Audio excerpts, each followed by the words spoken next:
بسم الله الرحمن الرحيم. الحمد لله نحمده ونستعينه ونستغفره ونؤمن به ونتوكل عليه ونعوذ بالله من شرور أنفسنا ومن سيئات أعمالنا. من يهد الله فلا مضل له ومن يضلله فلا هادي له ونشهد أن سيدنا ومولانا محمدا عبده ورسوله. اللهم صل على محمد وعلى آل محمد كما صليت على إبراهيم وعلى آل إبراهيم إنك حميد مجيد وبارك على محمد وعلى آل محمد كما باركت على إبراهيم وعلى آل إبراهيم إنك حميد مجيد. عرض سلام دارم و ادب و احترام خدمت همه شما گرامیان. امیدوارم هر کجا که هستید در سایه الطاف الله متعال و تلاوت آیات کلام پاکش و تدبر در معانی آن و عمل به دستوراتش هر روز و هر لحظه زندگیتان زیباتر از روزها و لحظات گذشته آن سپری گردد. الله متعال به خاطر همه نعمتهایش سپاس میگویم و اینکه یک بار دیگر این توفیق رو نصیب راه ما قرار داد تا به همراه شما گرامیان تا درسی دیگر از درس‌های سوره مبارکه البقره و شرح معانی آیاتی دیگر از این سوره با شما گرامیان همراه بشیم. در برنامه‌های گذشته و در آخرین درسی که و برنامه‌ای که به همراه شما گرامیان داشتیم آیه 186 از سوره مبارکه بقره را به تلاوت گرفتیم در خلال آیاتی که الله متعال در باره ماه مبارک رمضان و درباره روزه و روزه‌داری برای ما صحبت فرمود. آیه 186 از سوره مبارکه بقره آیه است که درباره دعا کردن و دعا الله متعال برای ما معانی و مفاهیم بسیار زیبایی رو بیان می‌دارد. آن لحظه ای که از رسول الله علیه السلام عده‌ای پرسیدند که آیا پروردگار ما نزدیک است تا او را نجوا کنیم یا اینکه دور است که او را با صدای بلند ندا بکنیم؟ الله متعال در پاسخ فرمود وقتی که بندگان من از تو در باره من میپرسند فإنی قریب، من بسیار نزدیک هستم، اجیب دعوت الداعی اذا دعان، اجابت میکنم دعوت هر کسی که دعا بکنه از بندگان مؤمن و مسلمان من دعای او رو. فلیستجیبوا لی، پس آنها هم اجابت کنند خواسته من رو، اوامر من رو و اطاعت و فرمان برداری داشته باشند و ولیؤمنوا بی، و ایمان و یقین کامل داشته باشند به من، ایمانی درست و این باور و یقین رو داشته باشند در هنگام دعا که فقط من هستم که حاجتهای اونها رو برآورده میکنم و فقط من هستم که میتوانم مشکل اونها رو حل بکنم و یقینا دعای اونها رو میپذیرم. لعلهم یرشدون، تا باشد که به رشد برسند، هدایت رو بیابند و در مسیر هدایت گام بردارند و حرکت بکنند. یکی از مواردی که در اجابت دعا و قبول شدن دعا بسیار کمک میکنه در این آیه هم با آن اشاره شده است، موضوع پایبند بودن به اعمال و دستوراتی است که الله متعال از ما خواسته است. ما در سوره مبارکه آل عمران در پایان سوره چندین آیه مختلف داریم که از آیه 191 به بعد 5 دعا پشت سر هم در این آیات ذکر می شود. از آیه 191 تا 194 آیات مختلفی است که با ربنا شروع می شود. ربنا ما خلقت هذا باطلا سبحانك فقنا عذاب النار ربنا انك من تدخل النار فقد اخزيته وما للظالمين من انصار ربنا اننا سمعنا مناديا ينادي للإيمان أن آمنوا بربكم فآمنا ربنا فاغفر لنا ذنوبنا وكفر عنا سيئاتنا وتوفنا مع الأبرار ربنا وآتنا ما وعدتنا على رسلك ولا تخزنا يوم القيامة انك لا تخلف الميعاد. 5 ربنای مختلف پشت سر هم و دعاهای بسیار عجیب ذکر می شود. در آیه 195 الله متعال می‌فرماید فاستجاب لهم ربهم. الله متعال این ربناهایی رو که 5 دعایی که در آیات گذشته ذکر شد رو می‌فرماید که الله متعال می‌فرماید من اجابت کردم. فاستجاب لهم ربهم، الله متعال دعای آنها را اجابت کرده و عجیب ادامه آیه است که می‌فرماید فاستجاب لهم ربهم انی لا اضیع عمل عامل منکم، من هیچ وقت ضایع نمی کنم، نادیده نمی گیرم عمل کسی از شما را که عمل می کند. در جواب استجابت دعا به جای اینکه تعبیر این باشد که من دعای کسی را نادیده نمی گیرم، فرمود من عمل کسی را نادیده نمی گیرم. و این اشاره لطیفی به این موضوع دارد که عمل در دعا کردن بسیار تأثیر مستقیمی دارد در قبولی دعا. الله متعال فرمود فاستجاب لهم ربهم انی لا اضیع عمل عامل منکم. در پاسخ به دعاها فرمود من عمل هیچ کدام از شما رو نادیده نمیگیرم. و این اشاره به این دارد که انسان هر چقدر بیشتر بر الله متعال نزدیک بشه با عبادت‌ها و دوری از گناهان، دعای او بیشتر قبول می شود. و یکی از موارد دیگری که باز کمک میکنه به اجابت دعا دوری از مال حرام است. در آیه 51 سوره مبارکه مؤمنون الله متعال خطاب به پیامبران الهی میفرماید یا ایها الرسل کلوا من الطیبات واعملوا صالحا انی بما تعملون علیم. ای پیامبران من از مال حلال بخورید تا توفیق عمل صالح نصیبتان گردد، من با آنچه شما انجام میدهید آگاهم. و رسول الله علیه السلام در روایتی فرمود چه بسا که انسانی است مسافر به دنبال دست یافتن به رزق بر روزی حلال است و میچرخد به این طرف و آن طرف و سفر میکند، به این طرف میرود و آن طرف میرود. به گمان خودش این هست که این انسان به دنبال رزق بر روزی خوبی است و این انسان وقتی که در سفر غبارآلود است، خسته است، پریشان است، اشعث اغبر، غبارآلود، موی پریشان و دعا میکنه و دست بلند میکنه و میخواد که بگه الله به من، یا الله به من مال بده، یا الله به من رزق و روزی بده و یا رب و یا رب میگوید. اما رسول الله علیه السلام فرمود این انسان مطعمه حرام و مشربه حرام و ملبسه حرام، خوراکش حرام است، نوشیدنیش حرام است، لباسی که پوشیده حرام است. فأنی یستجاب لذلک و غذی بالحرام، و این انسان با حرام تغذیه شده. فأنی یستجاب لذلک، چگونه الله متعال دعای این انسان رو قبول بکنه؟ دعای کسی که حرام میخورد. حرام در زندگی سبب می شود که لقمه حرام سر سفره، تجارت حرام، مال حرام، رعایت نکردن حلال و حرام در زندگی سبب میشه تا دعای انسان قبول نشود. اینها مواردی است که باید مد نظر ما باشه و دقت بکنیم تا خود را از این موارد دور بکنیم تا نشود که دعای ما رو الله متعال نپذیرد. در ادامه الله متعال در ادامه آیات روزه در آیه 187 میفرماید اعوذ بالله من الشیطان الرجیم احل لکم لیلة الصیام الرفث الی نسائکم. حلال شده است برای شما در شبهای رمضان الرفث الی نسائکم.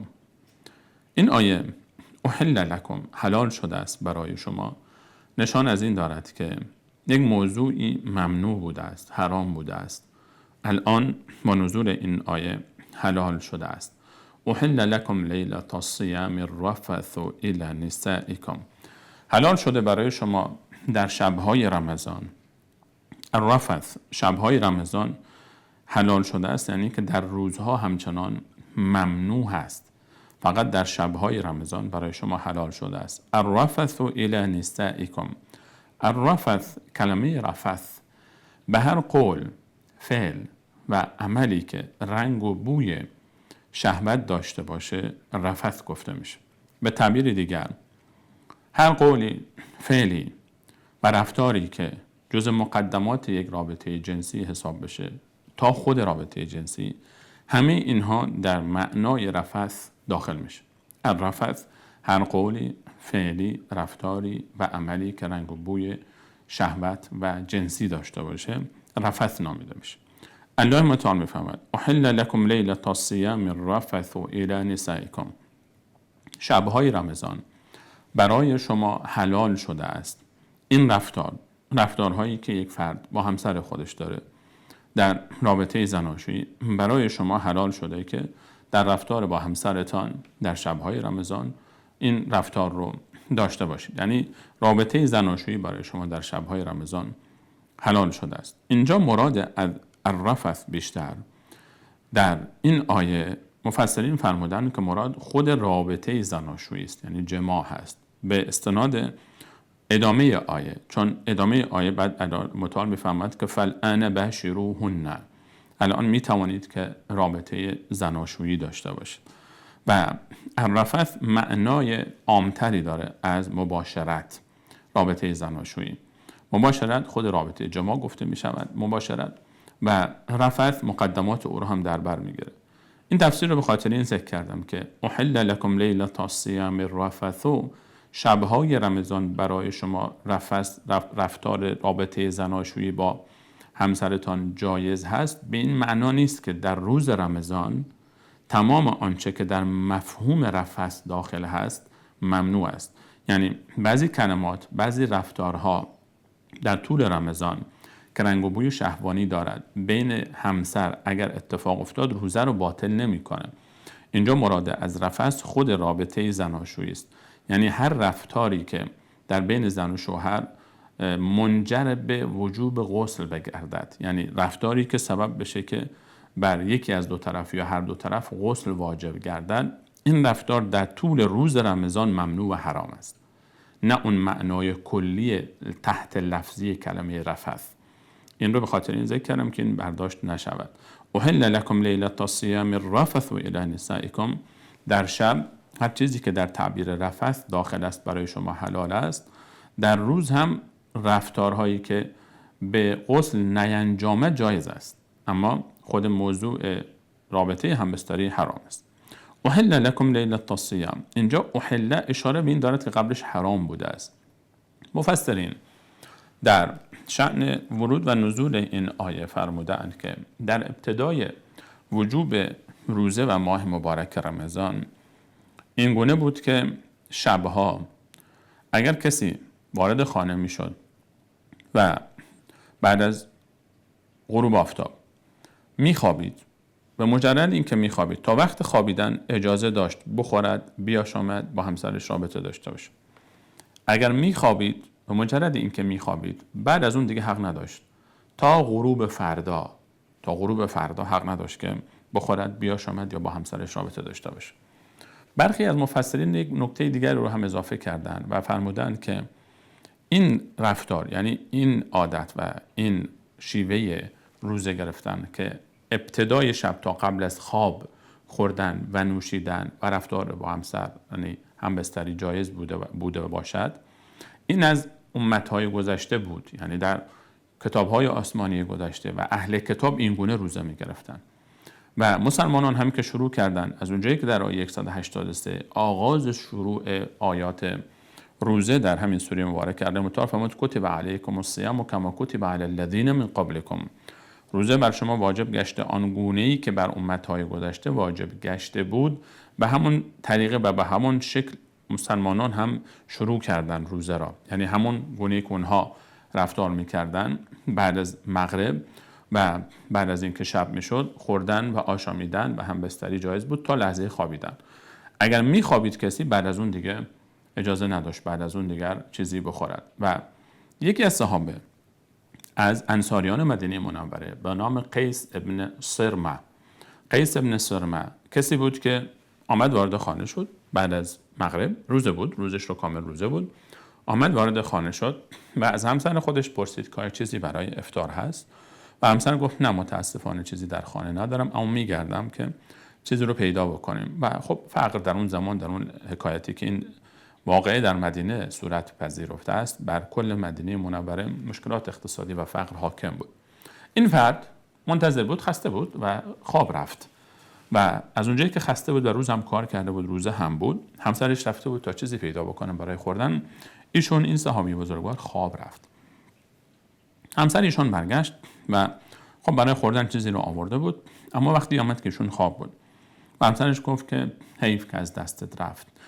ایشون وقتی بیدار شد، برای نماز صبح بیدار شد و وقتی که بیدار شد بعد از اون هم دیگه فرصتی برای خوردن نداشت، چون تا وقتی که بیدار بود حق خوردن و آشامیدن داشت. بعد از اینکه خوابید، ولی اگه فرد دوباره بیدار میشد بعد از خوابیدن، اگر بیدار هم میشد قبل از نماز صبح حق خوردن نداشت.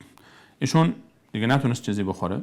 فردای اون روز هم دوباره روزه گرفت. در میان روز بعد که الان دیگه 2 روزه که روزه است، پشت سر هم، شب هم چیزی نخورده، خواب رفته، روز بعد هم روزه بود، از هوش رفت، بیهوش شد، افتاد کلا. خبر به رسول الله علیه السلام رسید که فلانی همچین اتفاقی برای افتاده و بیهوش شد و از حال رفت و این آیه نازل شد. این آیه نازل شد تا اون حکمی رو که در امتهای گذشته برای روزه گرفتن بود تخفیفی برای ما الله متعال داشته باشد و برای امت محمد مصطفی علیه السلام تغییری در حکم ایجاد شد، خفیفتر شد و آسانتر شد حکم روزه گرفتن. این گونه شد که الله متعال فرمود که در شب برای شما این موضوع آزاد شده است و این موضوع برای شما در طول شب وقتی رابطه همبستری خب طبیعتاً آزاد شد، به این معناست که خوردن و نوشیدن هم آزاد شد و صاحب خوشحال شدن از این موضوع و این آیه نازل شد. احل لکم لیلة الصیام الرفث الی نسائکم.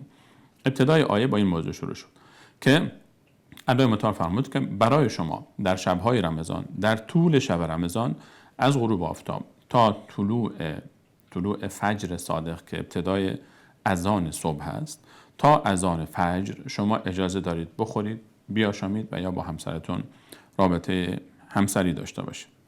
هن لباس لکم و انتم لباس لهن. الله متعال در ادامه این آیه درباره همسر یک تعبیر بسیار عجیبی دارد. هن لباس لکم و انتم لباس لهن. یک تعبیر بسیار عجیبی رو الله متعال برای همسر ذکر میکنه و تعریفی که قرآن کریم از همسر دارد تعریف بسیار عجیبی است، تعریف بسیار زیبایی است. هن لباس لکم و انتم لباس لهن. آنها همسرتان، همسر شما، هن یعنی برای زن استفاده میشه، ضمیر جمع است، همسرانتان. هن لباس لکم، آنها لباس تن شما هستند. و انتم و شما مردها لباس لهن، لباس تن همسرانتان هستید. الله متعال برای ما در قرآن کریم همسر رو لباس معرفی میکنه و یک تعبیر بسیار زیبا که شما کمتر جایی پیدا میکنید که چون این تعبیری جامع و کامل و زیبا از همسر شده باشد. الله متعال همسر انسان رو لباس تن او معرفی میکنه و چه معانی زیبایی در این تعبیر نهفته است. هن لباس لکم و انتم لباس لهن. همسر شما لباس تن شماست و شما لباس تن همسر خود هستید. تشبیه رابطه زناشویی، رابطه همسرداری به لباس معانی بسیار عجیبی رو در داخل خود نهفته است. الله متعال با این تشبیه به ما یاد می‌دهد که چگونه با همسر خود رفتار بکنیم. دیدگاه ما نسبت به همسر ما چگونه باید باشد. همسر رو الله متعال برای ما لباس معرفی میکنه. لباس ما در عربی و فارسی تعبیر لباس یک معنا دارد. لباس در فارسی همون میگیم لباس. در سوره مبارکه اعراف آیه 26 الله متعال میفرماید یا بنی آدم قد انزلنا علیکم لباسا. ای فرزندان آدم علیه السلام، من در با عظمت برای شما لباس فرستادم که یواری سوآتکم و ریشا، لباسی که عورت شما را میپوشاند و همچنین این لباس زینتی است برای شما. و لباس التقوی ذلک خیر، و لباس تقوا برای شما بهتر است. لباس رو قرآن کریم برای دو موضوع استفاده کرده است. یکی لباس برای انسان استفاده شده و همسر انسان لباس معرفی شده است، لباسی که خود انسان میپوشد و زینتی است برای او و عورت او و عیبهای او را میپوشاند. و همسر رو هم اینجا الله متعال برای ما لباس معرفی کرده است. لباس برای خود انسان و همسر انسان هم لباس معرفی شده و لباس التقوا، و تقوا رو هم الله متعال برای ما یک لباس نامیده است. همسر رو هم لباس نامیده، تقوا رو هم لباس نامیده است. یک ارتباط عجیبی بین این دو موضوع هست. یعنی ازدواج کردن تأثیر مستقیم در تقوای انسان دارد. همونطوری که تقوا یک لباس است برای انسان، همسر هم یک لباس است. هر دو رو لباس نامیده است. و وجود آیه هن لباس لکم، این بخش آیه که درباره همسر هست، وجود این در خلال آیات رمضان باز، یعنی هن لباس لکم و انتم لباس لهن، این تعبیر در میان آیات رمضان و روزه اشاره لطیف دیگری به این موضوع دارد که رابطه همسرداری و ازدواج کمک میکنه به ایمان انسان، کمک میکنه به تقوای انسان، کمک میکنه به اینکه انسان خودش رو نسبت به الله متعال نزدیکتر و نزدیکتر بکنه و در برابر شیطان مقاومت بیشتری داشته باشد. هن لباس لکم و انتم لباس لهن. همسر شما لباس شماست و شما لباس تن او هستید. لباس چند تا ویژگی داره. لباسی رو که انسان میپوشد، ما لباسی رو که میپوشیم، اولا هر شخصی لباسی انتخاب میکنه که به اندازه تن او باشد. لباسی انتخاب میکنه که به تن او بیاید. جسمهای ما انسان ها با هم متفاوت است، قد ما با هم فرق میکنه، وزن ما با هم فرق میکنه. به همین خاطر هر کسی لباس خاصی برای خودش داره. وقتی من میخوام برای خودم یک لباسی انتخاب بکنم، این لباس به تن من باید بیاید. این لباس رو من برای خودم انتخاب میکنم. وقتی انسان همسری برای خودش انتخاب میکنه، من لباس خودم رو خودم باید انتخاب بکنم. همسر خودم رو باید خودم انتخاب بکنم. چون که قرار است که من این لباس رو بپوشم. قرار است من با این همسر زندگی بکنم. چه مرد چه زن.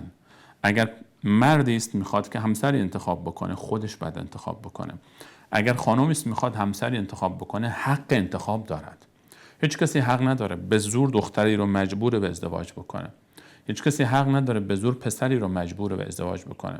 هیچ پدر و مادری حق ندارن برای پسر خودشون برن همسر انتخاب بکنن و بگن ما انتخاب کردیم باید با این ازدواج بکنیم.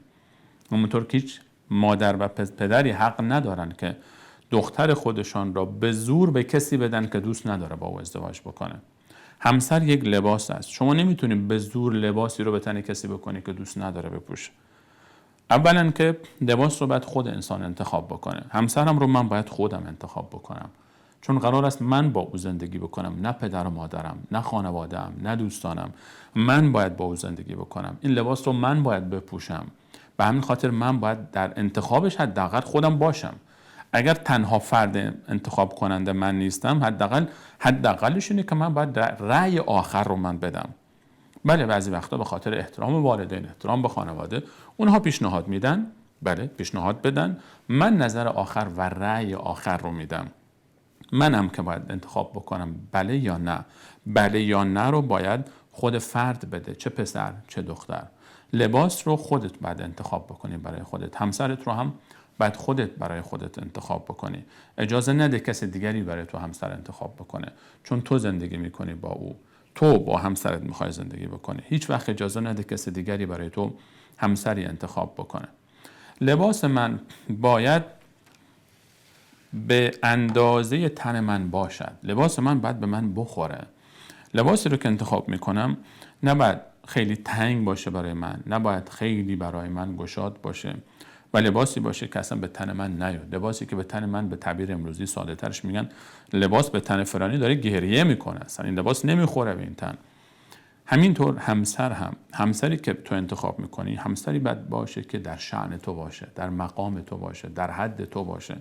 همسری رو انتخاب بکن که در حد تو باشه. همسری برای خودت باید انتخاب بکنی که این همسر هم تراز تو باشه، هم وزن تو باشه. همسری باشه که اون شخصیتش به تو بخوره، اخلاقش به تو بخوره، خانواده او به خانواده تو بخوره، تربیت او به تو بخوره، روحیات او به تو بخوره. بتونی با هم بسازید با هم. وقتی که اون به تو نخوره، مثل لباسی است که به تن تو نمیخوره. لباسی که به تن من تنگ است، هر کاری بکنم این به تن من نمیره. من نمیتونم با این لباس راحت باشم. با این لباس راحت نیستم. لباسی که بزرگتر از حد جسم من هست، با اون هم راحت نیستم. لباسی رو که انتخاب میکنی باید به اندازه تو بخوره. همسری که انتخاب میکنی، این همسر باید به درد تو بخوره. باید هم سطح تو باشه، هم تراز تو باشه، هم فکر تو باشه، هم باور تو باشه. بتونی باش بسازی. با اخلاقش، خصوصا اخلاقش با اخلاق تو بخوره. اخلاق اون باید با اخلاق تو بخوره، نه با اخلاق دیگران. یک مشکلی که ما همیشه متاسفانه در انتخاب همسر داریم که خانواده ها میرن دختره رو میبینن انتخاب میکنن، پسر رو میرن انتخاب میکنن، احیانا حالا دو طرف. ما بعضی وقتا میبینیم به پسرها هم ظلم میشه، به دخترها که به جای خود، به پسرها حتی انتخاب میکنن، از طرف پسرها هم خانواده انتخاب میکنن طرف میرن میبینن، ما میرن میبینن من دیدم خیلی ولی دختر خیلی زیبایی هست، خیلی زیباست، خیلی خوش اخلاقه. از دید مادر ایشون زیباست، از دید خواهر ایشون زیباست، اما از دید برادر، از دید فرزند چی؟ اون مردی که وقتی ایشون رو میبینه از دید اون آیا ایشون زیباست؟ آیا از دید اونم خوش اخلاق هست؟ آیا معیار سنجش متفاوت است؟ اصلا ملاک زیبایی نزد افراد متفاوت. یکی به چشم من زیباست، به چشم شما زیبا نیست. برعکسش هم هست. به چشم من نازیباست، به چشم شما خیلی هم زیباست. این موضوع انتخاب استعدادها، سلیقه ها، استعدادهای ما در تشخیص با هم متفاوت است. معیارهای ما در تشخیص با هم متفاوت است. دیدگاه ما اصلا متفاوت است. ما در ملاک‌های زیبایی، ملاک‌های اخلاق، حتی بعضی وقتا یک شخصیتی هست اخلاق رو می‌بینه میپسنده، یکی دیگر است این اخلاق رو نمیپسنده. اینها به خود فرد باید ربط داشته باشه. همونجوری که من در انتخاب لباسم یک رنگ هست شاید یک کسی دیگری خوشش نیاد، من خوشم میاد از این رنگ. من این لباس رو دوست دارم، من این رنگ رو دوست دارم، این مدل رو دوست دارم. من قراره بپوشم. در انتخاب همسر خود چهره، اخلاق، شخصیت، خانواده، اینها رو بله یک موضوع مشورت هست. من بحثم این نیست که فرد اصلا هیچ احترامی به پدر، مادر، خانواده و دور و بریا نگذاره. اون بحثش کاملا محفوظ است جای خودش. ولی خانواده هم اینطور نیست که اصلا فرزند رو نادیده بگیرن، هر چی که خودشون گفتن خانواده. جمع بین این و تا این است. خانواده یک جای پیشنهاد میکنن، دوستان یک جای رو پیشنهاد میکنن. خود فرد با توجه به سلایق خود، با توجه به آنچه که دوست دارد، با توجه به دید خود، ملاک‌های خود، معیارهای خود انتخاب میکنه. حرف آخر رو میزنه. یا برعکسش احیانا فرزند انتخاب میکنه، پیشنهاد میده، خانواده هم رأی میدن. جمع بین این دوتا، هر دو با هم تصمیم میگیرن که این گزینه مناسب هست یا نه. همسر من باید با من بسازد. لباس من باید وصله تن من باشه. یک موضوع دیگری که در لباس بسیار مهم است در انتخاب لباس، هر کسی لباسی انتخاب میکنه که به شخصیت او بخوره. ما وقتی که در خیابان داریم راه میریم، از نحوه پوشش یک فرد میفهمیم که این در چه دنیایی داره سیر میکنه، در چه دنیایی زندگی میکنه. سبک زندگی او، نحوه تفکر او رو، دید او رو حتی به زندگی میشه تشخیص داد. یک انسان مذهبی با یک انسان غیر مذهبی، یک انسانی که در یک فضای مثلا سیاسی است با یک انسانی که در یک فضای کلا ورزشی است مثلا. اینها از پوشش اونها میشه تشخیص داد. اینها رو از پوشش یک فرد میشه، لباسی که فرد میپوشه، لباس من باید وصله تن من باشه، باید به شخصیت من بخوره. لباسی که من برای خودم انتخاب میکنم باید با اون جایگاه من در جامعه، با اون مکانت من در جامعه، با اون اعتقادات من، با اون افکار من، با اون باورهای من، ارزشهای من سازگار باشه. هر کسی لباس انتخاب میکنه بر حسب افکار خودش، ارزشهای خودش، شخصیت خودش و جایگاه خودش، دید خودش نسبت به زندگی. همسری رو که انسان انتخاب میکنه باید این همسر، اون که لباس تن دیگه، الله متعال میفهمه اون لباس شماست.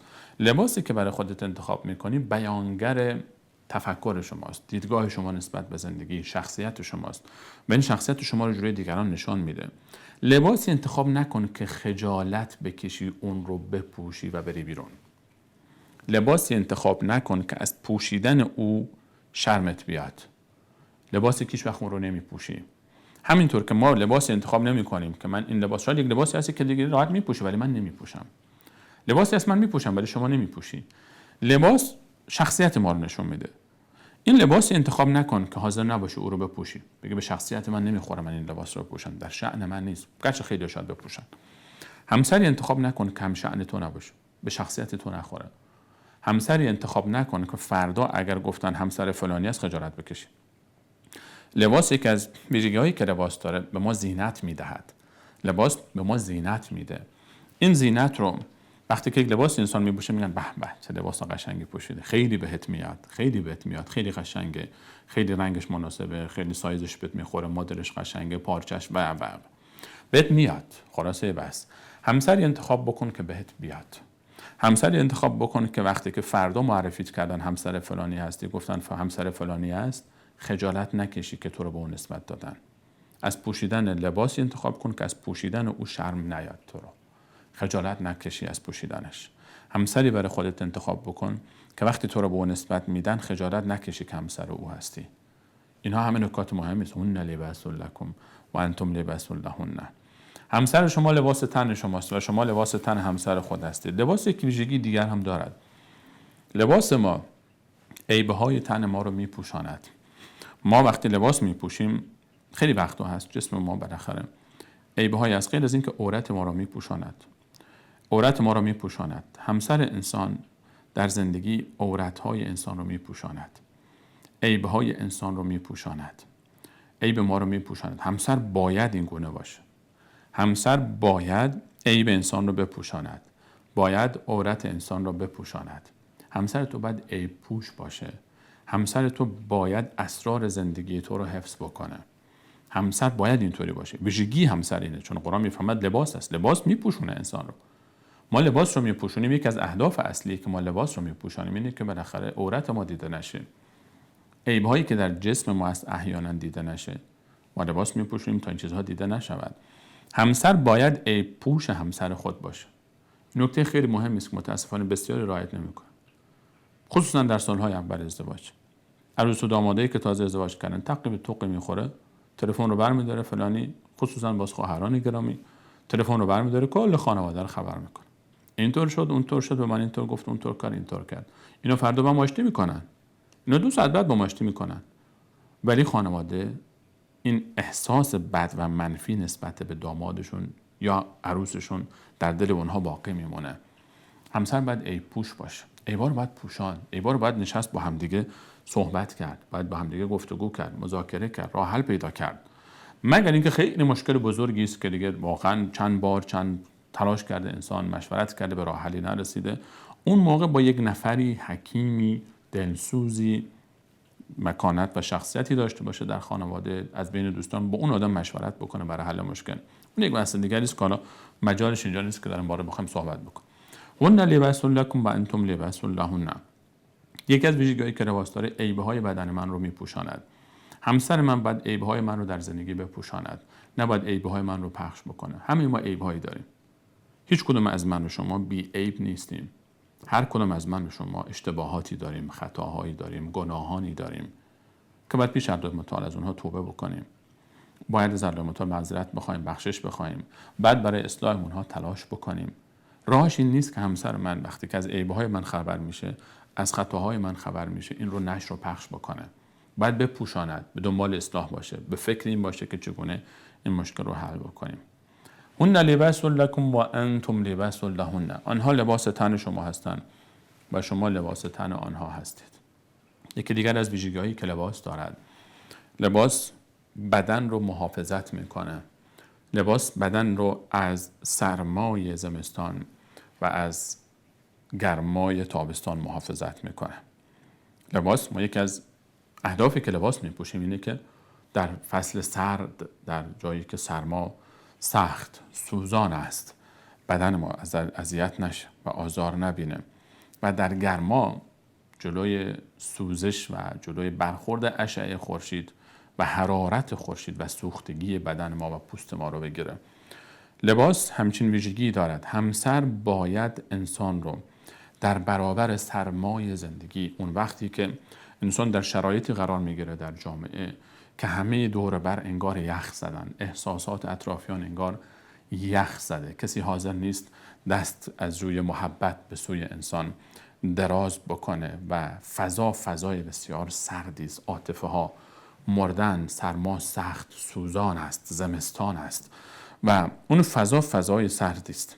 اون فضا هوا بس ناجوان مردانه سرد است. در شرایطی است انسان واقعا میبینه که همه سرد شدن، باش دور و بریا سرد شدن، دوستان، خانواده، هیچ کسی باش هیچ رابطه خوبی نداره، محبت نمیکنه، باش به خوبی رفتار نمیکنه. اینجاست که نقش همسر بسیار پررنگه. اینجاست که این لباس در برابر این سرمای محیط جلوی این سرما رو میگیره تا این سرما به این جسم ضرر نزنه. اینجاست که همسر میاد و جلوی این سرمای بیرون رو میگیره. اینجاست که انسان وقتی وارد فضای خانه میشه، همسر به مانند لباسی انسان رو گرم میکنه و اون سرمایه بیرون رو، اون بی احساسی رو، اون بی محبتی رو، اون ناجوان مردی ها رو، اون بی مهری هایی رو که بیرون دیده اینجا جبران میشه، گرم میشه، دوباره امید به زندگی پیدا میکنه. همسر باید همچین ویژگی داشته باشه.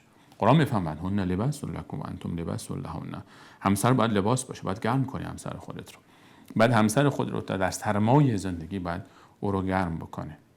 وقتی که هوای بیرون بسیار گرم است و داغ است، در تابستان لباس جلوی این سوختگی رو میگیره، جلوی این حرارت رو از بیرون میگیره که به بدن ضرر نزنه. وقتی در فضای انسان قرار میگیره که اون فضای بسیار گرمی است، شهوت از همه طرف هجوم میاره به فرد، در مسیر زندگیش، در جامعه زندگی میکنه، در فضای زندگی میکنه که حرارت شهوت، حرارت وسوسه های شیطانی زیاد است و ضرر میزنه به این فرد. اینجاست که همسر میاد و جلوی این رو میگیره. همسر میاد و این رو مدیریت میکنه. این اجازه نمیده که اون فضای بیرون، اون وسوسه ها، اون شهوت ها به او آسیب برساند و همسر او رو میپوشاند، او رو در آغوش میگیره و این موضوع رو مدیریت میکنه. این لباس است. هن لباس لکم و انتم لباس لهن. اونها لباس تن شما هستند و شما لباس تن آنها هستید. تعبیر بسیار عجیب دیگری رو الله متعال در آیه 21 سوره مبارکه روم دارد. الروم درباره همسر میفرماید و من آیاته، یکی از آیات و نشانه های وجود الله متعال، یکی از دلایلی که عالم خالقی دارد، این دنیا خالقی دارد، مالکی دارد، مدیر و مدبری دارد، یک فکری عظیمی، یک قدرت عظیمی، یک حکمتی، یک مدیریتی ورای این عالم است. این هست که خلق لکم من انفسکم ازواجا، همسری از جنس خودتان برای شما قرار داده است.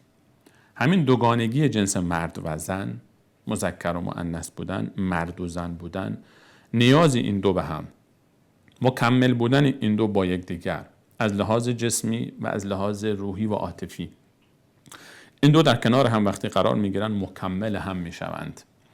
همین یک از نشانه های عظمت الله متعال است که چگونه دو موجود متفاوت رو با دو جسم متفاوت، روحیات متفاوت و نقاط مشترک، تفاوت‌هایی با هم دارن، اشتراکاتی هم با هم دارن، چه در جسمشان چه در روحشان، اخلاقشان، خلق کرده که مکمل یکدیگرن و سبب استمرار حیات و چرخه زندگی روی زمین میشوند. این دو با هم. و من آیاته ان خلق لکم من انفسکم ازواجا. حکمت چیست؟ از این که الله متعال برای ما همسری آفریده است. در ادامه میفرماید لتسکنوا الیها، تا باشد که شما در این حکایت، در رابطه همسرداری، در ازدواج با همسرتان، لتسکنوا الیها، تا با اون آرامش بگیرید. سکون، آرامش. یکی از مواردی که در قرآن کریم اشاره با سکون و آرامش می شود همسر است. الله متعال همسر رو وسیله‌ای برای آرامش قرار میدهد. لتسکنوا الیها و جعل بینکم موده و رحمه، بین شما مودت قرار داده است، رحمت قرار داده است، محبت قرار داده، رحمت قرار داده. همسر با همسر باید بین شما مودت باشه، رحمت باشه، لطف باشه، بخشش باشه، گذشت باشه، تحمل باشه. این فی ذلک لآیات لقوم یتفکرون. این در این موضوع، در رابطه همسر با همسر، در دنیای زیبای همسر با همسر، نشانه هایی است برای کسانی که فکر میکنند، تفکر میکنند. الله متعال همسر رو وسیله‌ای برای آرامش قرار میدهد. همسر انسان باید وسیله آرامش انسان باشد. همسری که وسیله آرامش نیست یک جایی میلنگه. همسر باید وسیله آرامش باشد. الله متعال همسر رو یکی از اسباب آرامش در زندگی انسان ذکر می‌فرماید. و نکات دیگری رو هم الله متعال درباره آرامش در قرآن کریم دارد که جمع اونها یک جمع بسیار زیبایی است. همسر رو الله متعال می‌فرماید که وسیله آرامش است و همچنین می‌فرماید که و جعلنا نومکم سباتا، خواب هم یکی از اسبابی است که آرامش می‌آورد و ثبات می‌آورد و سکون می‌آورد. و مورد دیگری که الله متعال ذکر می‌فرماید جعل لکم من بیوتکم سکنا، الله متعال در خانه‌های شما می‌فرماید که برای شما سکون و آرامش گذاشته است. یکی از نام‌های خانه مسکن است، محل سکون و آرامش. و همچنین الله متعال می‌فرماید الا بذکر الله تطمئن القلوب، همانا با ذکر الله متعال دلها آرام می‌گیرد. اینها مواردی است که آرامش در قرآن کریم رو برای ما ذکر می‌فرماید. یا در الله متعال خانه و استراحت و همچنین شب رو در الله متعال می‌فرماید و جعل لكم اللیل لتسکنوا فیه. شب رو برای شما قرار داده است تا شما آرامش بگیرید و سکون داشته باشید، به آرامش برسید. و 5 مورد: الا بذکر الله تطمئن القلوب، آرامش با یاد الله متعال، رابطه با الله متعال، ذکر الله متعال. و همچنین و جعل لكم اللیل لتسکنوا فیه، شب و همچنین خانه و همچنین همسر و همچنین استراحت و خواب. مجموعی اینها با هم اگر انسان رو با آرامش نرساند یک جایی میلنگه. امکان ندارد که انسانی این موارد 5گانه رو در زندگی داشته باشه و آرامش نداشته باشد. اگر آرامش ندارد یک جایی میلنگد، رابطه او با الله میلنگد یا رابطه او با همسرش میلنگد. این انسان یک جایی از این رابطه مشکل دارد. هن لباس لکم و انتم لباس لهن، شما لباس تن آنها هستید و آنها لباس تن شما هستند. اگر همسر انسان عیب‌های انسان را نپوشاند، همسر انسان کسی نباشد که انسان با او احساس آرامش بکنه، همسر انسان کسی نباشد که در سختی‌ها، در مشکلات پشت انسان بایستد، در سرما و گرمای زندگی حامی انسان باشد، اگر همسر انسان محرم اسرار انسان نباشد به مانند لباسی که محرم اسرار جسم است، اگر همسر انسان به مانند لباسی به انسان نزدیک نباشد و چسبیده نباشد به انسان، همراه نباشد در زندگی با او، این رابطه همسرداری نیاز به بازبینی دارد. یک جایی از کار میلنگد. چون در متعال میفرماید هن لباس لکم و انتم لباس لهن. آیا تعبیری بهتر از این، زیباتر از این، کاملتر از این پیدا میکنید یک جایی که الله متعال برای ما اینجا ذکر کرده است؟ آیا تعبیر بهتر از این شما برای همسر پیدا میکنید؟ در کدام نوشته، در کدام قانون، در کدام کتاب شما تعبیری بهتر از این برای بیان رابطه همسرداری پیدا میکنید؟ هن لباس لکم و انتم لباس لهن. اونها لباس تن شما هستند و شما لباس تن آنها هستید.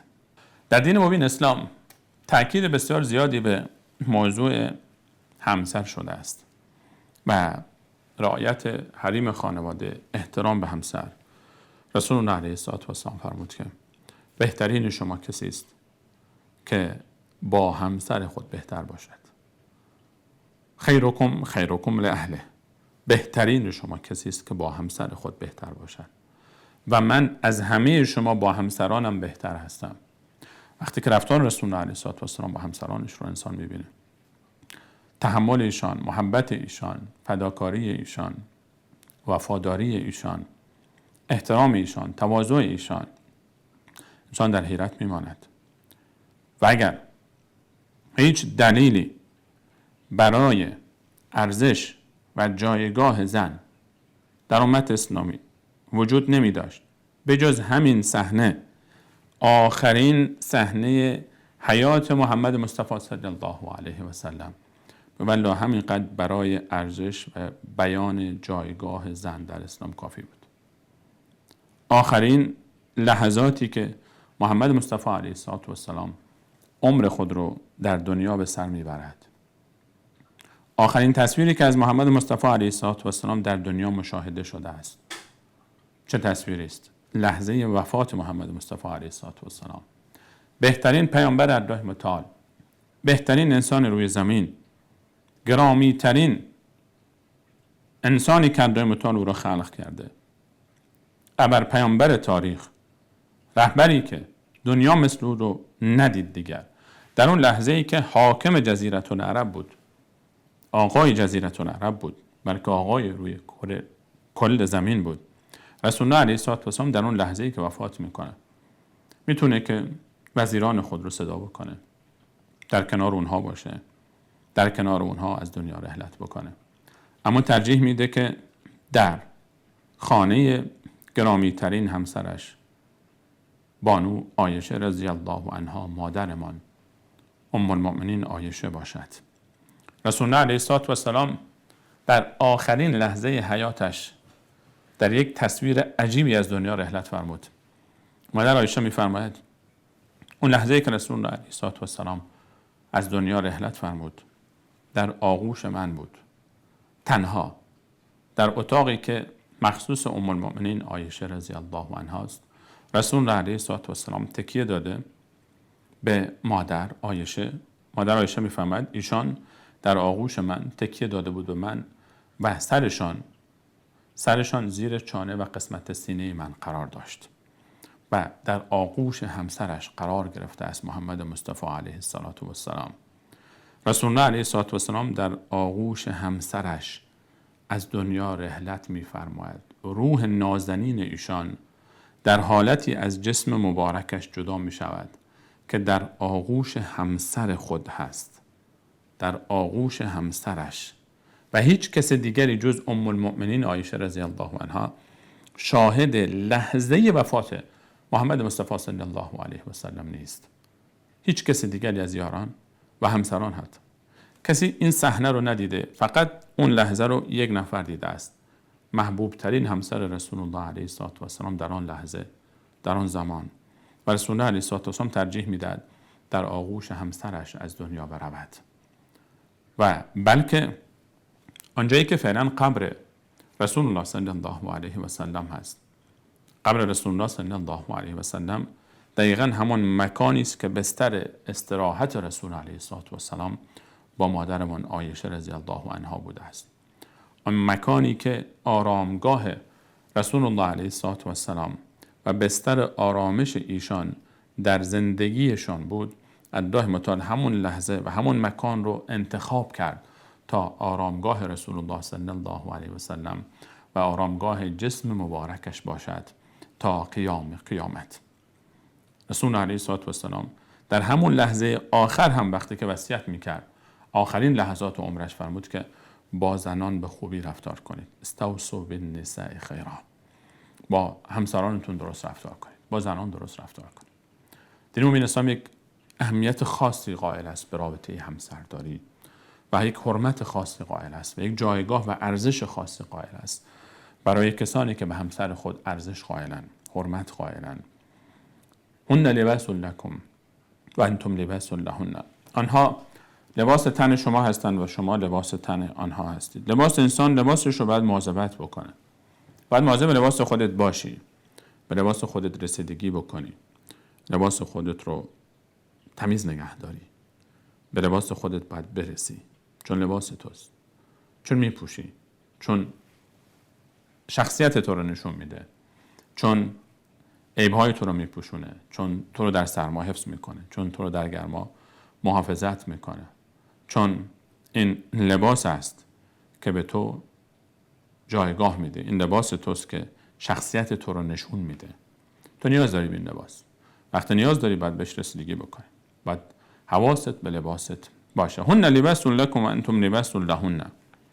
علم الله ادامه آیه انکم کنتم تختانون انفسکم. الله متعال میداند که شما کنتم تختانون انفسکم، شما در شبهایی که ممنوع بود قبل از نزول این آیه رابطه با همسر در شبهای رمضان، کنتم تختانون انفسکم، برخی از شما احیانا خیانت میکردید به خودتان، یعنی نمیتونستید جلوی خودتون رو بگیرید و رابطه همبستری داشتید با همسرانتان در حالی که ممنوع بود. این یک نوعی خیانت به خود حساب میشه. انسان گناهی انجام بده، گناه بود اون رفتار در اون شب‌هایی که هنوز این آیه نازل نشده بود قبل از نزول این آیه. این یک گناه حساب میشه. وقتی انسان گناه میکنه به خودش خیانت میکنه، چون خودش رو در معرض غضب و خشم الله متعال قرار میده. هر گناه یک ظلم به خود است، یک خیانت به خود است، چون انسان خودش رو در معرض خشم و غضب الله متعال قرار میده و بازخواست الهی. فتاب علیکم، الله متعال برای شما آسان گرفت، توبه شما رو پذیرفت. و عفا عنکم، آنچه از شما سر زده بود احیانا این رو الله متعال درگذشت. الله متعال میدانست که بالاخره شما همسر شما چه جایگاهی برای شما دارد و برای شما سنگین است که در طول رمضان با همسر رابطه نداشته باشید. خب روزها به طریق اولا ممنوع بود، شبها هم ممنوع بود، یک ماه کامل خب فرد براش سخت بود که رابطه با همسرش نداشته باشه. الله متعال فرمود الان الله متعال برای شما آسان گرفت، این حکم رو شبها رو استثناء کرد، روزها همچنان باقی است. و اگر کسی در این مدت در شبها رابطه ای داشته است و تا این لحظه ناجایز بوده، الله متعال میفهمد بخشیدم آنها را و عفا عنکم، از شما درگذشت. الان بعد از نزول این آیه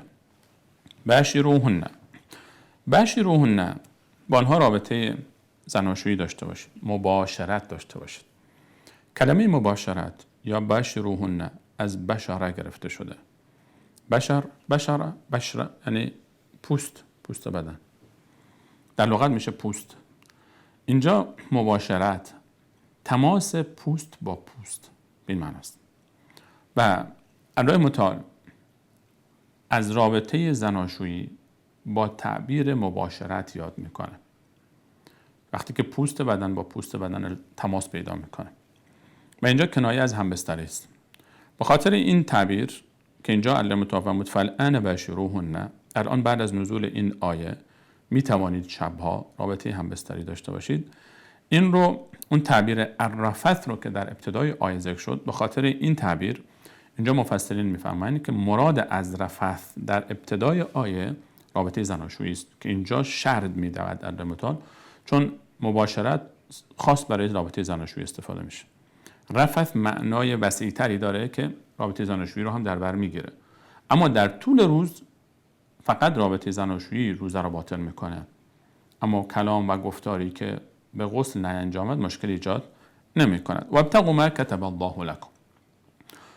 در رابطه زناشویی هم الله متعال میفهمد در رابطه زناشویی خود به دنبال آن چیزی باشید که الله متعال برای شما مقدر کرده. صرف فقط بحث کامجویی و لذت نباشد، به دنبال فرزند باشید، به دنبال این باشید که الله متعال به شما فرزندی بدهد، نسل شما ادامه پیدا بکنه، صدقه جاریه برای شما باشد. صرف از رابطه زناشویی فقط به دنبال کامجویی و لذت نباشید، به دنبال فرزنددار شدن باشید. و ابتغوا ما کتب الله لکم، جستجو کنید آنچه را که الله متعال برای شما مقدر کرده. احیانا شاید کسی صاحب فرزندی نشه، ولی خب الله متعال میفهمد شما به دنبال این هدف باشید. در بحث رابطه زناشویی این رو هم در نظر داشته باشید که فرزنددار بشید. فرزند صدقه جاریه است برای انسان، بعد از انسان پرونده اموال انسان بسته میشه مگر فرزند صالحی که از او بماند. و این رو برای خود جستجو کنید. و کلوا و اشربوا. خب وقتی که بحث رابطه همسرداری در شب‌های رمضان جواز پیدا کرد، و کلوا و اشربوا، در شب‌ها می توانید بخورید، می توانید بنوشید، حتی یتبین لکم الخیط الابیض من الخیط الاسود من الفجر، تا آن لحظه ای که یتبین برای شما واضح گردد. بخورید بیاشامید. در شب‌های رمضان خوردن، آشامیدن که در طول رمضان ممنوع هست و رابطه همبستری که در طول روزهای رمضان ممنوع هست، در شب جایز است. چه وقت شب پایان میپذیرد؟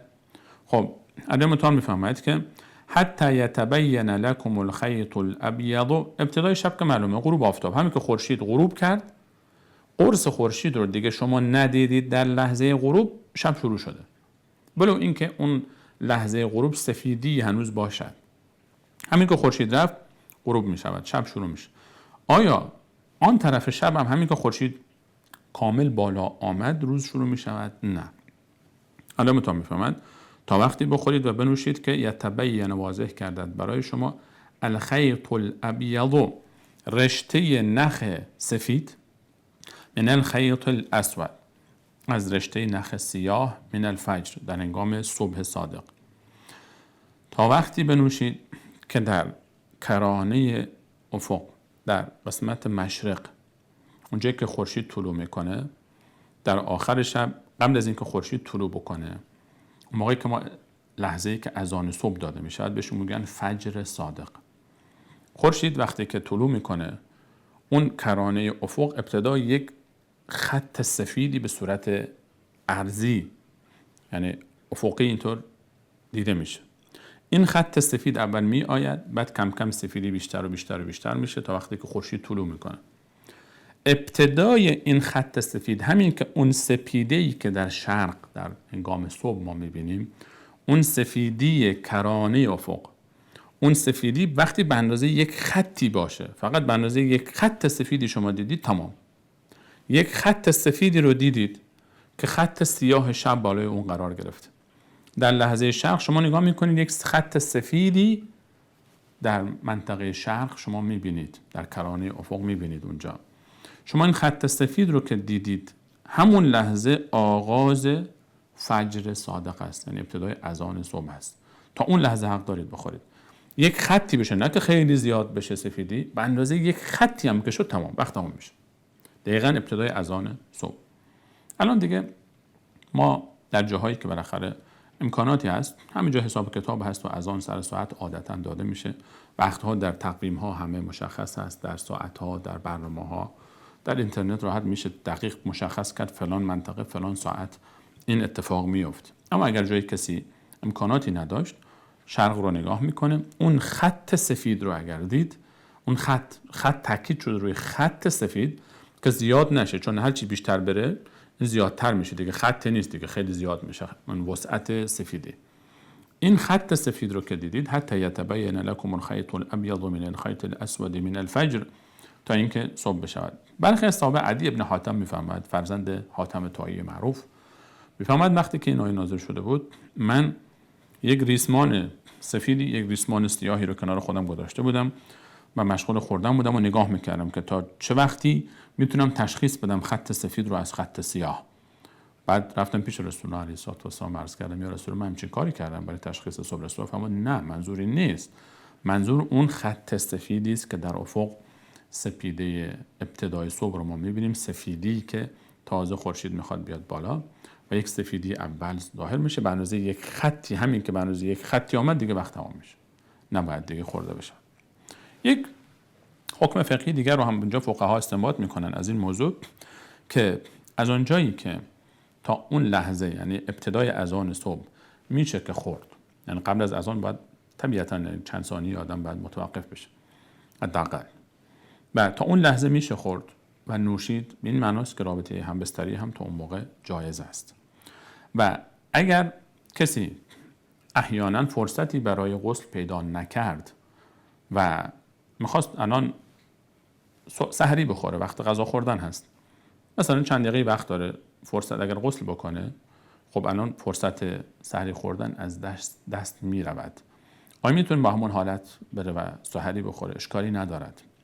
این آیه نشان از این دارد، چون که اگر تا لحظه اذان صبح جواز دارد همبستری و خوردن و آشامیدن، به این معناست که فرد بعد از این که اذان داد با احتلام و وجوب غسل روزه خود رو شروع کرده است و این منافاتی با این آیه و حتی سنت رسول علیه السلام ندارد. هرچند که انسان باید بالاخره رعایت بکنه و سحری خوردن هم سنت است و نشود که در وقتی داخل بشه که ممنوع است خوردن و آشامیدن و رابطه رو تا وقتی ادامه بده که از آن داخل شده و روزه خودش رو باطل نکنه. ثم اتم الصیام الی اللیل. سپس بعد از اینکه شما تا اون لحظه ابتدای اذان صبح خوردن و آشامیدن رو ادامه دادید، دیگه قطع کنید. ثم اتم الصیام، سپس روزه خود رو ادامه دهید، الی اللیل، تا شب. الی اللیل، تا شب. الی اینجا تا شب، شب یعنی قبل از اینکه همین که اذان شد و شب شد همون لحظه افطار کنید. الی اللیل، الی در لغت عرب برای نشان دادن پایان مسیر است. اگر مابعد الی، همیشه در لحاظ ادبیات عرب، اگر مابعد الی از جنس ما قبل الی باشد، در حکمش داخل هست، اون در حکم داخل میشه. مثلا ما در آیه 6 سوره مبارکه مائده درباره وضو، الله متعال میفرماید یا ایها الذین آمنوا اذا قمتم الی الصلاة، امامنا وقتی که برای نماز بلند شدید، وضو رو شرح می‌دن متعال برای ما، فاغسلوا وجوهکم، صورت رو بشورید. خب ابعاد صورت معلومه دیگه، از بالا از اینجایی که موها میاد، از دو طرف تا نرمی گوش و پایین هم تا زیر چانه، این صورت است. نیازی نیست که کسی بپرسه خب از کجا تا کجا، کل صورت تعریفش مشخص است. فاغسلوا وجوهکم، صورتتون رو بشورید، و ایدیکم، دستها رو بشورید. خب دست از اینجا تا شانه کلا دست است. کجاش تا کجا بشوریم دست رو؟ الی المرافق، بشورید دستتون رو بشورید تا مرفق. مرفق به آرنج گفته میشه، به این جای دست گفته میشه. خب آیا خود آرنج رو هم بشوریم یا نشوریم؟ قبل از آرنج کافی است؟ نه، خود آرنج هم باید شسته بشود. از آن جایی که مابعد الی الله متعال فرمود فاغسلوا وجوهکم و ایدیکم الی المرافق، تا مرفق. از اونجایی که بعد از مرفق هم الان در حکم ما قبلش داخل همش دسته دیگه، اینجا از ابتدا تا انتها دسته. ما قبل و ما بعد الا در این تعبیر هر دوتا دستن. ما بعد الا از جنس ما قبل الا است. فاغسلوا وجوهکم و ایدیکم الی المرافق، دست از اینجا تا اینجاست. وقتی مرفق اینجا استثناء شد، خود مرفق هم باید شسته بشود. وقتی ما بعد الا از جنس ما قبل الا باشد، ما قبل بعد الا از جنس ما قبل باشه، اون قسمت آخر هم در شستن داخل میشه. الان اینجا ثم اتموا الصیام الی اللیل، شما روزه رو تا شب ادامه دهید، یعنی قبل از داخل شدن شب. همین که اذان شد تمام دیگه، نیاز نیست بیستید دیگه کامل تاریک بشه، شب مطلق باشه. همین که خورشید غروب کرد، چون ما بعد الا که لیل هست از جنس ما قبل الا نیست که روز هست، قبل از شب میشه روز دیگه، اینا از جنس هم نیستن. پس ما بعد الا در حکم داخل نمیشه، یعنی ابتدای اذان مغرب خود به خود پایان وقت هست. همین که اذان مغرب شد، غروب آفتاب که تمام شد، شما غروب رو دیگه ندیدید، آفتاب رو خورشید رفت کامل دیگه شب میشه و اونجا پایان میپذیرد. ولا تباشروهن و انتم عاکفون فی المساجد. الله متعال در ادامه میفرماید که اما در ماه رمضان یک نکته رو دقت بفرمایید، اگر کسانی که اعتکاف میشینند در مسجد، اعتکاف سنت رسول الله علیه السلام است و اعتکاف در قرآن کریم هم در این آیه و آیات دیگر مثلا داشتیم که ابراهیم علیه السلام و اسماعیل علیه السلام در متعال فرمود که شما و طهر بیتی للطائفین و العاکفین و الرکع السجود، خانه من رو پاک کنید برای طواف کنندگان و اعتکاف نشستگان و برای کسانی که نماز میخوانند. اعتکاف از سنت رسول علیه السلام و سنت انبیاء گذشته است که در مسجد انسان بیاد، یک روزی رو، شبی رو، وقتی رو اختصاص بده و کامل خود رو فارغ بکنه برای عبادت الله متعال و احکام خود رو داره. در اون لحظه‌ای که در مسجد است حق نداره که از مسجد خارج بشه مگر برای قضای حاجت و برای کارهای دنیوی نباید خارج بشود و حتی همونجا خورد و خوراکش همونجا داخل مسجد خواهد بود و استراحتش داخل مسجد خواهد بود. و سنت است در دهه آخر رمضان، سنت رسول علیه السلام بوده که هر ساله دهه آخر رمضان و رسول علیه السلام به اعتکاف می‌نشستند و این سنت تا لحظه وفاتشون ادامه داشته است. و اگر کسانی بتوانند که این سنت رو انجام بدن در ماه مبارک رمضان، خصوصا 10 روز آخر رو به اعتکاف بنشینن، بسیار اجر و پاداش والایی دارد و لذت خاصی دارد. الله متعال می‌فرماید ولا تباشروهن و انتم عاکفون فی المساجد. اما اگر کسی در رمضان اعتکاف نشست، این آیه از اونجایی که اعتکاف در خلال آیات رمضان است، این برداشت میشه که اعتکاف در رمضان و در مسجد انجام میشه در آخر رمضان. مسجد رو هم که خود الله متعال فرمود عاکفون فی المساجد، پس اعتکاف در مسجد هست و بهتر اینه که در آخر رمضان باشه. اگر کسی اعتکاف نشست، الله متعال میفرماید این حکم همبستری با همسر در اعتکاف حق ندارد انجام بدن. ولا تباشروهن، همبستری نباید باشد با همسرتان در حالی که و انتم عاکفون فی المساجد، در حالی که شما معتکف هستید در مسجد. شب هم حق ندارید که همبستر بشید. روز که به طریق اولا روز هست، شب هم استثنای رابطه همبستری برای معتکف همچنان به حال خودش باقی است. معتکف حق ندارد که در دوران اعتکاف خود با همسر خود همبستری داشته باشد. تلك حدود الله فلا تقربوها. تلك حدود الله، اینها آنچه را که الله متعال تا اینجا بیان نمود از احکام ماه مبارک رمضان، مسافر، مریض، بحث روزه گرفتن، بحث دعا، بحث خوردن و آشامیدن و رابطه همبستری در شب و ممنوعیت این موارد در طول روز و موضوع عدم همبستری با همسر در ایام اعتکاف، اینا همه مواردی هستند که الله میفهمید تلک حدود الله، اینها حدود الله هستند. حدود جمع حد هست. حد یعنی مرز، مانعی که بین دو شی قرار میگیرد و از آمیخته شدن این دو با هم جلوگیری میکنن رو میگن حد. به تعبیر فارسی میشه مرز. مرزها اینها خط سرخ، به تعبیر دیگر اینها خط سرخ های الله متعال هستند. اینها حدود الله متعال هستند. اینها احکام الهی هستند. اینها دستورات الله متعال است. این حد رو مشخص کرده. این مرزهای الهی است.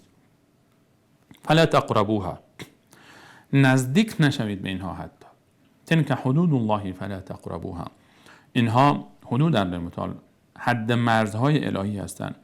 به اینها نزدیک نشوید. شبیه این تعبیر رو ما در همین سوره مبارکه بقره باز داریم که تلک حدود الله فلا تعتدوها. این حدود الهی هستند، از آنها تعدی نکنید، نگذرید. جایی که صحبت حرام می آید الله متعال میفرماید تلک حدود الله فلا تقربوها، به حرام نزدیک نشوید. اینها مرز الهی است، یعنی این ابتدای حرام است. فلا تقربوها، چون حرام داره نزدیک میشه دیگه نزدیک حرام نروید. الله متعال در آیات مختلفی از قرآن کریم وقتی صحبت از حرام میفهمد فلا تقربوها، به حرام نزدیک نشوید، نزدیک حرام نروید، از حرام فاصله بگیرید، به حرام نزدیک نشوید. فلا تقربوها، حرام رو نزدیک نرید، چون انسان وقتی که نزدیک رفت کم کم کم کم مبتلا میشه به حرام. درباره مباحات الله متعال میفرماید فلا تعتدوها تلک حدود الله فلا تعتدوها، اینها حدود الله متعال هستند، از اینها تجاوز نکنید، چون اون میشود پایان حلال. پایان حلال میشود، از حلال که شما رد شدید دیگه وارد حرام میشید. برای حرام میفرماید فلا تقربوها، نزدیک نشوید، محدوده خطر رو نباید وارد بشی، وارد شدی کم کم مبتلا میشی. حلال رو میفرماید فلا تعتدوها، دیگه از اینجا به بعد جلوتر نرو، از این گذر کردی وارد منطقه خطر میشه. كذلك يبين الله آیاته للناس لعلهم یتقون. این گونه الله متعال بیان میکنه آیات خود رو برای شما، برای مردم، لعلهم یتقون، تا باشد آنها تقوای الهی رو پیشه کنند. تقوای الهی اطاعت از دستورات الله متعال و دوری از آن چیزی است که الله متعال ما رو منع کرده. این تعبیر لعلهم یتقون در پایان آیاتی که مرتبط به ماه مبارک رمضان است و تعبیر دقیقاً همون تعبیری است که در ابتدا ذکر شد. در آیه 183 که آیات روزه شروع شد، یا ایها الذین آمنوا کتب علیکم الصیام کما کتب علی الذین من قبلکم لعلکم تتقون. آنجا فرمود تا باشد که به تقوا برسید. باز پایان آیات رمضان هم فرمود لعلهم یتقون، تا باشد که به تقوا برسند، و در میانشان فرمود لعلهم یرشدون، تا باشد که به رشد برسند، در مسیر هدایت قرار بگیرند و عمل بکنند. هر سه تعبیر صحبت از یک نکته بسیار مهم دارد. رمضان روزه باید در زندگی تو یک تحول بیاورد، باید تو رو اصلاح بکنه، باید این گونه بشود که بعد از رمضان این نیرو در تو ایجاد بشه که دستورات الله متعال رو اطاعت کنی و از آنچه که الله متعال تو رو منع کرده خود رو باز داری. ذکر تقوا در ابتدای آیات رمضان و در پایان آیات رمضان نشان از هدف اصلی روزه دارد. روزه باید در تو این رو ایجاد بکنه. وقتی حلالی رو که حلال است در روز رمضان برای خود منع میکنی و حرام میکنی، به طریق اولا حرام که همیشه حرام است، اینها رو باید در غیر رمضان ترک بکنی. رمضان یک فرصتی است برای تمرین تقوا، تمرین این که ما اطاعت کنیم دستورات الله متعال رو و استعدادهای خودمون رو بشناسیم که میتونیم. تویی که میتونی آب نخوری، تویی که میتونی غذا نخوری، حلالی رو حتی استفاده نکنی، به طریق اولا میتونی حرام رو انجام ندی. تویی که میتونی نماز بخونی بیشتر از حالت عادی، میتونی که روزه بگیری 30 روز، میتونی قرآن زیاد بخونی، میتونی تراویح بخونی، میتونی عبادت نفل بکنی، میتونی سحر بیدار بشی، این قدرت رو در طول سال هم داری. اگر بخوای میتونی. استعدادهای ما رو به ما نشان میده. رمضان میاد و قدرت‌های خاموش ما رو برای ما روشن میکنه. به ما نشان میده که تو میتونی فرد بهتری باشی اگر بخوای. میتونی از گناهان خودت رو دور بکنی، میتونی خیلی از عبادت‌ها رو انجام بدی. فقط یک همت لازم داره. رمضان میاد تا به ما نشان بده که تو میتونی. تو این استعداد رو داری، این توانمندی رو داری. توی رمضان، توی انسانی که داخل رمضان هستی، میتونی غیر رمضان هم همینطوری باشی. رمضان میاد تا ما رو بیدار بکنه که خودت رو دریاب. تو استعدادهای زیادی داری که میتونی از اینها درست استفاده بکنی. همونطور که در رمضان درست استفاده کردی، در غیر رمضان هم مسیر خودت رو ادامه بده. از اینکه تا این لحظه همراه ما بودید تشکر میکنم. تا دیدار دیگر همه شما سلام و الله متعال میسپارم. الله یار و نگهدار.